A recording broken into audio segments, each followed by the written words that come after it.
We are in Newport Beach, California, and I am joined now by Paul Finebaum, radio host. Paul, we just wrapped up a big news conference. What did you think overall about the news conference, about the team, how they're doing, and how Saban's doing? It was the scariest news conference I've ever been to. You see this at the Super Bowl or at other BCS Championship games, but it's always at a stadium where players are spread out from one end zone to the other. Here, they were all in a room about the size of my media room at home, and it was crazy. Well, most interesting thing I heard, a guy who covers the Alabama beat for one of the major papers in the state said, I met 3 assistant coaches today.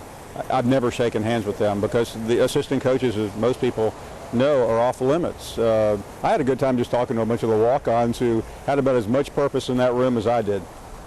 That's right. There were quite a few, and that's what I kept thinking. Surely their feelings are hurt. All these cameras are here, and they're not talking to you. Well, listen, I mean, it's unique because you get to see players and talk to them that you really don't normally get to talk to. So there was some upside, and it kind of shows the importance of this when it's a simulation of the Super Bowl, although somehow it just was missing a little bit.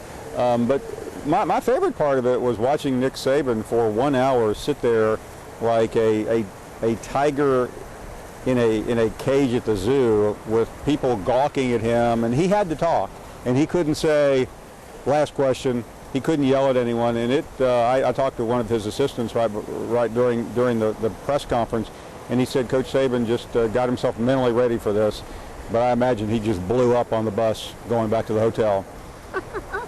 Lots of people are asking us back home, how's the team? Do they seem nervous? You know, do they seem like they're ready for this game? What's your opinion? Well, I heard something a little bit disturbing in there talking to one of the people pretty close to the team. They said that they're nervous because they are the hunted. In the SEC Championship game, it was the other way around. They had nothing to lose, and I think there's a little bit of that, and I think the coaching staff, at least some of the ones I talked to, don't know how to get over that. You really don't know until you get on that field Thursday night whether you're going to tackle well, whether you're going to execute. I mean, these are basic, fundamental football issues, but last year in the bowl game, Alabama didn't do any of those things, and they got run out. So there's a little bit of, I think, a lot of nervousness among the coaching staff right now. Will they be able to overcome that, do you think, by Thursday? Well, yeah, you would think so.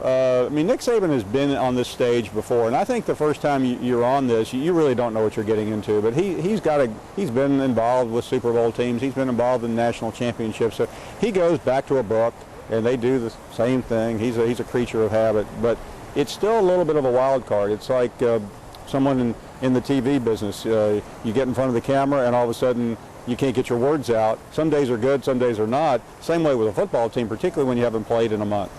Okay, thank you very much. Paul Finebaum joining us here in Newport Beach, California, getting ready for the big national championship game coming up on Thursday. Erin Dacy, WAAY 31 News.